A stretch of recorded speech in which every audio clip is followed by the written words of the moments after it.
दोस्तों, आज के इस वीडियो में हम बात करेंगे एक ऐसी महिला के बारे में जिसने इस इंडस्ट्री को एक सफल एक्ट्रेस दी है। ये महिला है राजी सिंह। एक्ट्रेस नीतू सिंह की मदर, ऋषि कपूर की सास और रणबीर कपूर की नानी। ये कहानी शुरू होती है आज से करीब 100 साल पहले। दिल्ली के मशहूर कोठे पर एक 10 साल की बच्ची को बेचा जाता है।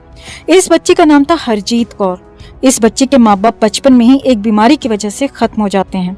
माता पिता के मरने के बाद ये जो बच्ची थी हरजीत कौर, इसकी जिम्मेदारी आ गई थी इसके चाचा और चाची पर। परिवार बहुत ज्यादा अमीर नहीं था, लेकिन इतना भी गरीब नहीं था कि बच्ची हरजीत कौर का पालन पोषण ना हो सके। लेकिन चाचा चाची के मन में लालच आ गया था कि अगर हरजीत इस घर से चली जाए या वो खत्म हो जाए तो पूरा घर उन्हीं का हो जाएगा और घर का बंटवारा नहीं करना पड़ेगा। चाचा चाची के मन में लालच भर गया था, और जब किसी इंसान के मन में लालच आ जाए तो वो इंसान हैवान से भी ज्यादा खतरनाक हो जाता है। यही हुआ हरजीत कौर के चाचा चाची के साथ। बच्ची के माता पिता के मरने के बाद कुछ दिन चाचा चाची ने घर का काम कराया बच्ची से, और उसके बाद पंजाब से सैकड़ों किलोमीटर दूर दिल्ली में उस 10 साल की बच्ची का सौदा कर दिया। कोठे पर बच्ची को अलग अलग लोगों को बेचा जाता है और पूरे दिन ग्राहकों को खुश करना और रात में अगले दिन की तैयारी करना, यही हरजीत कौर की जिंदगी बन गई थी। हरजीत अब एक बच्ची नहीं रही थी, वो कोठे पर आने जाने वाले लोगों का खिलौना बन चुकी थी। हरजीत हमेशा सोचती थी कि वो कैसे इस नरक भरी जिंदगी से दूर जाए। उसे अपने चाचा चाची की एक एक हरकत अब तक याद थी। हरजीत वहां से भागना चाहती थी, लेकिन भाग नहीं पा रही थी।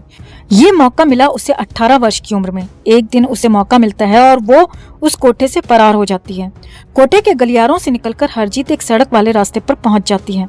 वहां एक गाड़ी वाला देखता है कि एक लड़की बदहवास सी लोगों को रुकने का इशारा कर रही है, लेकिन कोई भी उसके पटे पुराने कपड़ों को देखकर उससे बात नहीं कर रहा था। वो गाड़ी वाला अपनी गाड़ी रोकता है और हरजीत को अपने साथ ले जाता है। वो आदमी लखनऊ के रईस खानदान से बिलोंग करने वाला एक नवाब था। उसका नाम था शेख अली मुल्ला रईसुद्दीन। रईसुद्दीन वैसे तो शादीशुदा और बच्चे वाला इंसान था, लेकिन वो हरजीत की खूबसूरती पर फिदा हो जाता है और उसे अपने दूसरे घर में रहने के लिए बोल देता है। हरजीत भी ये सोचकर वहीं रुक जाती है कि कोठे की जिंदगी से ये जिंदगी ज्यादा आसान है और ये जिंदगी बेहतर है। हरजीत और रईसुद्दीन निकाह तो नहीं करते, लेकिन वो 4 साल तक रईसुद्दीन की बीवी बनकर उसके घर में रहती है।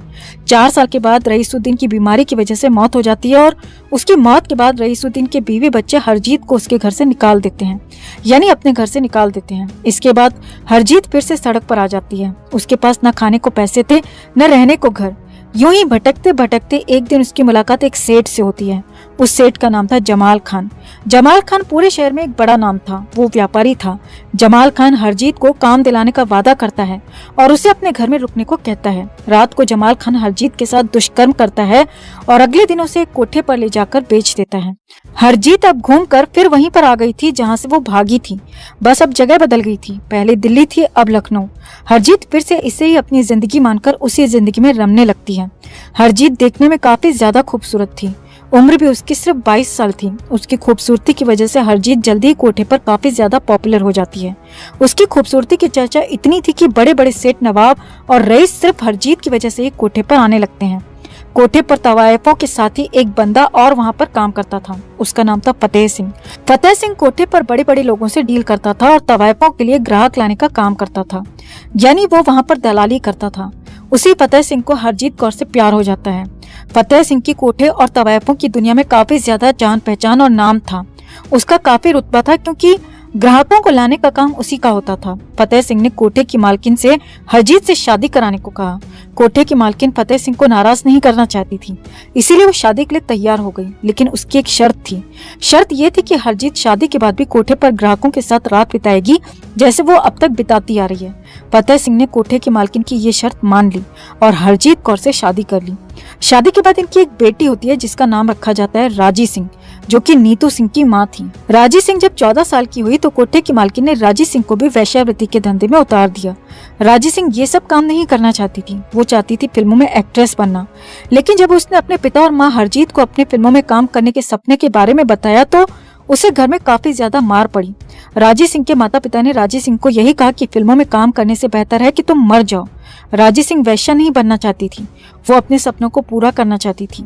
यही सोचकर राजी सिंह एक दिन घर से भाग जाती है और वापस दिल्ली आ जाती है। राजी सिंह दिल्ली आकर एक मिल में काम करने लगती है और मुंबई जाने के लिए पैसे जोड़ने लगती है। उस समय राजी सिंह की उम्र महज 19 वर्ष थी। राजी सिंह भी अपनी मां हरजीत कौर की तरह एक बेहद खूबसूरत लड़की थी। मिल में काम करते हुए मिल के सुपरवाइजर दर्शन सिंह से प्यार हो जाता है और वो राजी सिंह को शादी के लिए प्रपोज कर देता है। राजी सिंह मिल में काम भले ही कर रही थी, लेकिन उसके पास न रहने को घर था और न कोई सहारा। यही सोचकर कि उसे न सिर्फ एक सहारा बल्कि रहने को घर भी मिल जाएगा, राजी सिंह ने शादी के लिए हाँ कर दी।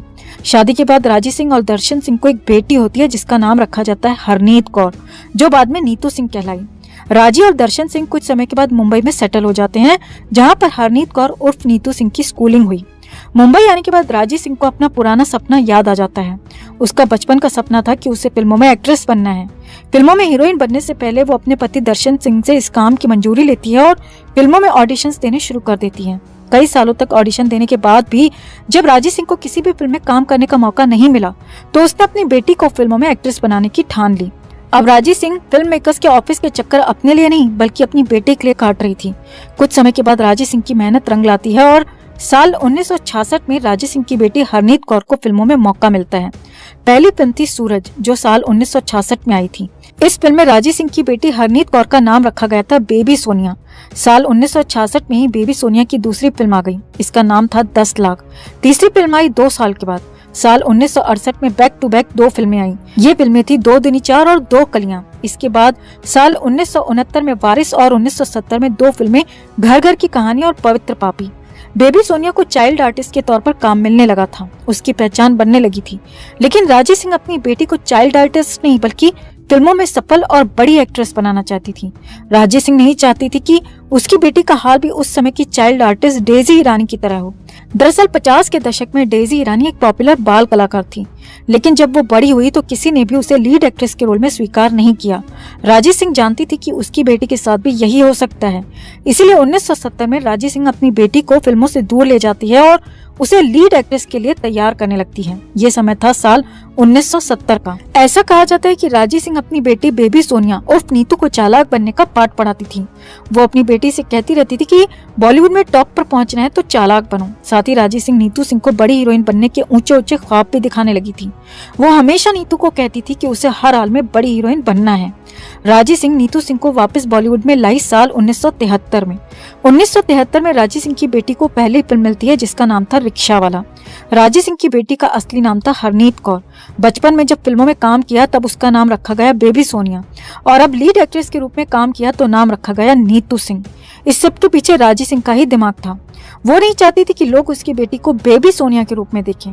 नीतू सिंह की पहली फिल्म आई थी साल 1973 में। उस समय नीतू सिंह की उम्र महज 14 वर्ष थी। नीतू सिंह की पहली फिल्म फ्लॉप साबित हुई। राजी सिंह के बारे में कहा जाता है कि वो काफी ज्यादा महत्वाकांक्षी औरत थी।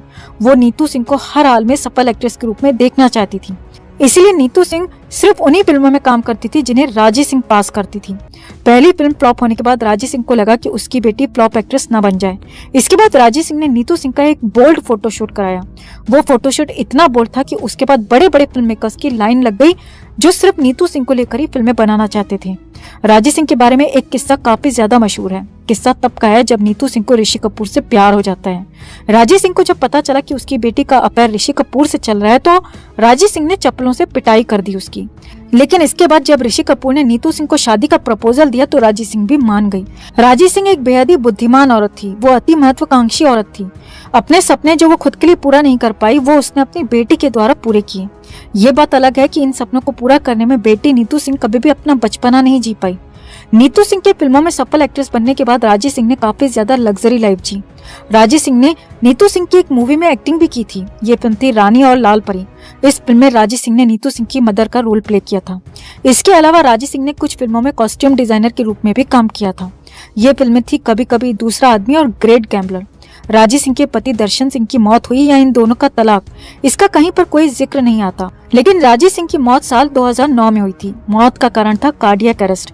अपनी मौत तक राजी सिंह मुंबई में ही रही थी। अपनी मौत के समय राजी सिंह की उम्र 71 वर्ष थी। ये थी कहानी रणबीर कपूर की नानी और परनानी की। इनकी कहानी पर आपका क्या कहना है? कमेंट में आप भी अपनी बात, अपनी राय जरूर रखें। वीडियो को लाइक और शेयर कर अपना प्यार और सपोर्ट भी जरूर दिखाएं। चैनल को सब्सक्राइब कर चैनल के साथ जुड़कर हमारी आवाज बने।